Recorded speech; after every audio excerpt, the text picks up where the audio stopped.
caros alunos, que a graça e a paz de Cristo esteja com todos.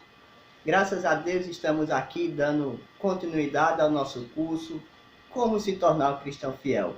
E hoje vamos estudar a lição de número 14, com o tema As designações divinas da Igreja. Uma leitura cuidadosa do Novo Testamento revela que a Igreja foi criada para ser um organismo especial. As expressões usadas pelo Espírito Santo com referência à Igreja não devem ser tomadas como meras ilustrações. O Novo Testamento chama os seguidores fiéis de Cristo sua Igreja, seu corpo e seu reino. Estas designações identificam, caracterizam e descrevem a Igreja que o Senhor estabeleceu. Designações de função da Igreja. Algumas designações dadas à Igreja do Novo Testamento estão relacionadas à função da Igreja como um corpo, algo vivo. Essas designações acentuam que a Igreja do Senhor é um propósito, plano e ação. Colossenses capítulo 1, versículo 18 diz: Ele é o cabeça do corpo, da Igreja. Ele é o princípio, o primogênito dentre os mortos, para em todas as coisas ter a primazia. Agora me regozijo no seu sofrimento por vós, e preencho o que resta das aflições de Cristo na minha carne a favor do seu corpo, que é a Igreja. Versículo 24. Essa expressão igreja significa uma assembleia de pessoas que tomaram a decisão de seguir a Cristo. As referências a essas pessoas são no sentido de reunião. Membros individuais da igreja são chamados de cristãos, visto que estão tentando ser como Cristo. A palavra cristão significa como Cristo, ou viver a pessoa de Cristo. O nome cristão foi primeiramente dado aos discípulos em Antioquia. Atos capítulo 11, versículo 26. Em Antioquia foram os discípulos pela primeira vez chamados cristãos. A Bíblia também se refere aos membros da igreja como santos, os que foram santificados, que significa separados. Paulo dirigiu a carta aos Efésios dizendo, Efésios capítulo 1, versículo 1, Paulo, apóstolo de Cristo, por vontade de Deus, aos santos que vivem em Éfeso e fiéis em Cristo Jesus. Os santos ou os santificados, que é os cristãos que vivem em Éfeso. A igreja é referida também como um corpo de Cristo. Efésios capítulo 1, versículo 22 e 23. Esses termos é às vezes usado como uma ilustração do que a igreja tem em termos de função.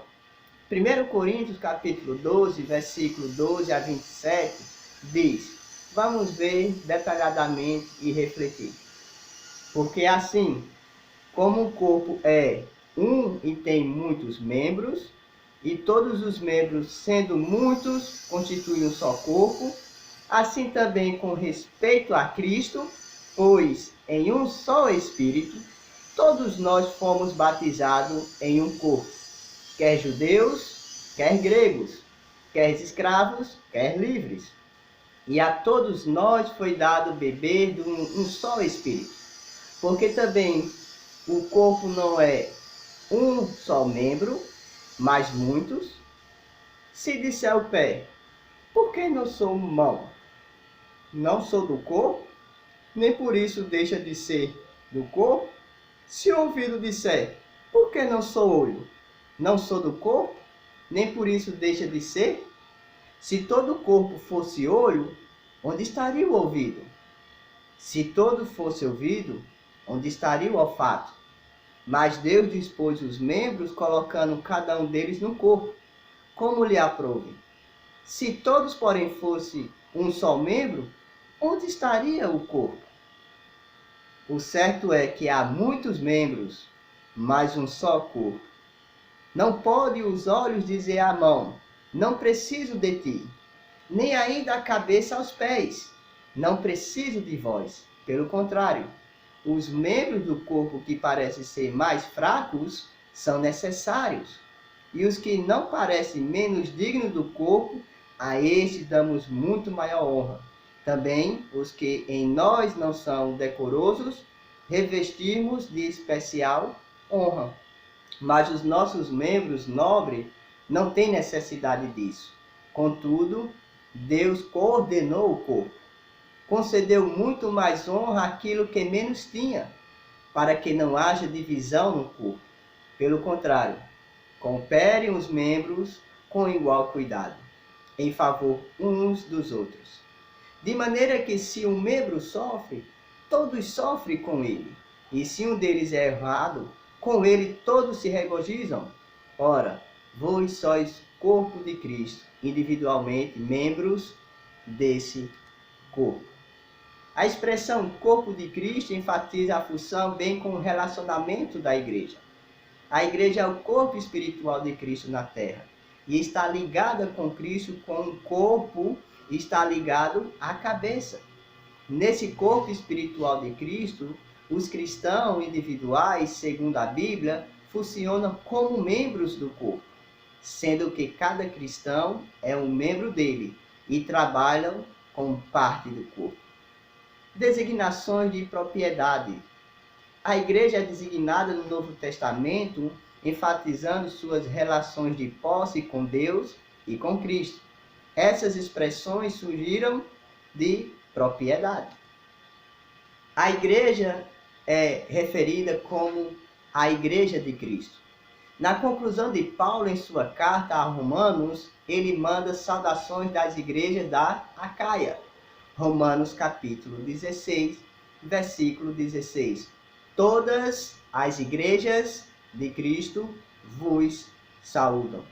Essa designação enfatiza a propriedade e a identidade da igreja. Ela é a igreja de Cristo, porque Cristo a fundou, comprou e possui. Quando alguém se converte a Cristo, ou seja, é batizado, ele pertence a Cristo. 1 Coríntios capítulo 6, versículo 20. Porque foste comprado por preço. Agora, pois, glorificai a Deus o vosso corpo. O membro da igreja torna-se tão plenamente identificado com Cristo que é chamado cristão, um seguidor de Cristo. A igreja também é referida como a igreja de Deus. 1 Coríntios, capítulo 1, versículo 2. A igreja de Deus que está em Corinto, aos santificados em Cristo Jesus, chamado para ser santos. Se a igreja é chamada no Novo Testamento de a igreja de Cristo, haveríamos de esperar também que ela fosse chamada a igreja de Deus. Pois Jesus disse que ele e o Pai são um. João 10, versículo 30. Essas designações que a Bíblia especifica não está se denominando, ou seja, dando nomes, e sim descrevendo, ou seja, se identificando. Os membros da igreja são descritos como servos, aqueles que se submetem a Cristo e lhe obedecem e são seus servos. Os cristãos que declaram Cristo como seu Senhor já não podem ser senhores da sua própria vida. Precisam crucificar suas próprias vontades, ou seja, precisam anular seus desejos humanos e pecaminosos e deixar Deus no comando de sua vida. Paulo deixa bem claro isso, Gálatas capítulo 2, versículo 20. Logo, já não sou eu que vive, mas Cristo vive em mim. E esse viver que agora tenho na carne, vivo pela fé do Filho de Deus, que me amou e a si mesmo entregou-se por mim. Designações de relacionamento. Várias formas pelas quais o Novo Testamento se refere à igreja, destaca-se a ideia de um relacionamento. É de se esperar isso, já que ser um membro da igreja do Senhor envolve vários relacionamentos. O Novo Testamento descreve a igreja como a família de Deus. Paulo disse que os cristãos são a família de Deus. Efésios capítulo 2, versículo 19. Assim, já não sois estrangeiros e peregrinos, mas concidadãos dos santos, e sois da família de Deus. Paulo disse a Timóteo que estava lhe escrevendo para que soubesse como conduzir na casa de Deus, que é a igreja do Deus vivo. 1 Timóteo capítulo 3, versículo 15.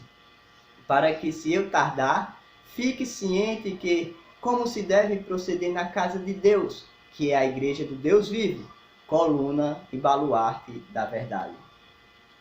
No momento que alguém se torna membro da igreja, que é de Cristo, Deus o adota como seu filho, dando-lhe privilégios de uma família e tornando-o herdeiro da vida eterna ao lado de Cristo.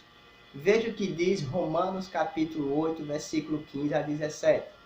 Porque não recebestes o espírito de escravidão, para viverdes outra vez atemorizados, mas recebestes o espírito de adoção, baseado no qual clamamos Abba, Pai. O próprio Espírito testifica com o nosso espírito que somos filhos de Deus. Ora, se somos filhos, somos também herdeiros, herdeiros de Deus e co-herdeiro com Cristo. E com ele sofremos, também com ele seremos glorificados. Os membros da igreja são designados como filhos de Deus. Temos um relacionamento especial com Deus. Ele, Deus, é o Pai, e nós somos seus filhos. Deus tem um amor especial por seus filhos. Em 1 João, capítulo 3, versículo 1, diz: Vede que grande amor nos tem concedido o Pai, ao ponto de sermos chamados filhos de Deus. E, de fato, somos filhos de Deus. Por esta razão, o mundo não nos conhece, porquanto não conheceu a Ele mesmo. Os membros da igreja primitiva consideravam uns aos outros não somente irmãos, mas também amigos que passam tempo juntos, estabelecendo um admirável companheirismo. Os cristãos são amigos no nível mais elevado. João concluiu sua terceira carta escrevendo: A paz seja contigo. Os amigos te saúdam. Saúda os amigos nome por nome. 3 João, versículo 15. Ele chamou os cristãos à sua volta amigos. Jesus chamou seus discípulos amigos. E, sem dúvida, João está usando esse termo a exemplo de Jesus. Caros alunos, concluímos essa aula agora com essa pequena reflexão. Como ser um cristão fiel? Alguém disse: um amigo é alguém que fica com você quando todo mundo vai embora. Jesus é esse tipo de amigo. Quando ninguém mais podia nos ajudar, ele deu a vida por nós. Os cristãos devem ser esse tipo de amigo, uns para com outros. 1 João, capítulo 3, versículo 16. Nisto conhecemos o amor, que Cristo deu a sua vida por nós, e devemos dar nossa vida pelos irmãos. Que Deus nos abençoe.